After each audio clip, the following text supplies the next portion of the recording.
In the past couple of weeks, you may have noticed a number of artists boycotting German clubs and festivals.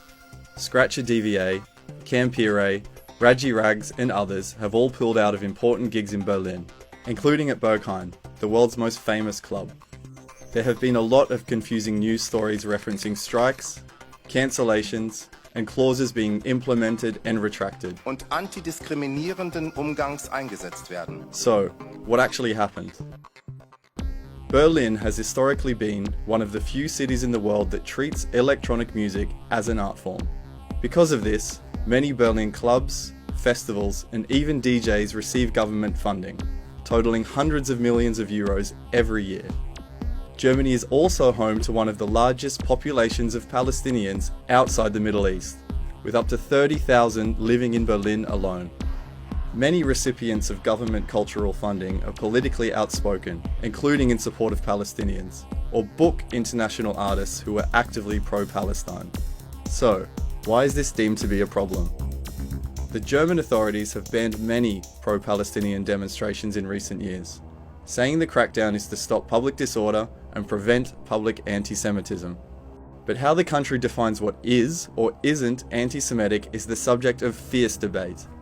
In 2017, Germany's federal government adopted what is known as the IHRA working definition of anti-Semitism, a definition that sparks very mixed reactions. Why the definition is so controversial is the problem of how the definition is applied. People implement it because they think it would be just a simple answer to address a complex problem, like how to prevent the spread of Israel-related anti-Semitism. You cannot address such a complex problem with just throwing out a definition then you're set. Some observers believe the IHRA definition is a critical tool in combating anti-Semitism, which is on the rise globally. Critics say that some of the IHRA's examples of anti-Semitism are being used to prevent criticism of the State of Israel and to unfairly silence pro-Palestinian voices. In January, the Berlin Senate introduced a new clause to its application process for cultural funding, requiring all recipients to agree to the IHRA definition of anti-Semitism. In a letter of protest, Berlin artists and culture workers said they feared the clause would effectively force them to cancel events and disinvite speakers who were critical of Israel, for fear of losing funding. This scenario had already played out in the case of Oyun, a state-funded cultural centre for diasporic, migrant and international art. In November, Oyun hosted a morning event and vigil in response to the October 7th attacks and the rising death toll in Gaza. It was held by Jewish Voice for Just Peace in the Middle East. The authorities in Berlin pressured Oyun to cancel the event for being politically charged, but it went ahead regardless. The result? The venue's €1 million in annual funding was revoked. I think the accusation is very telling. It's a non-Jewish German governmental body, the City Council of Berlin, telling a Jewish group, which consists mostly of Israelis, by the way, or former Israelis who live now in Berlin, that they are anti-Semites for having a critical or very critical point of view when it comes to the Israel-Palestine conflict. Following the formalization of the IHRA definition into cultural funding, there was a wave of protests.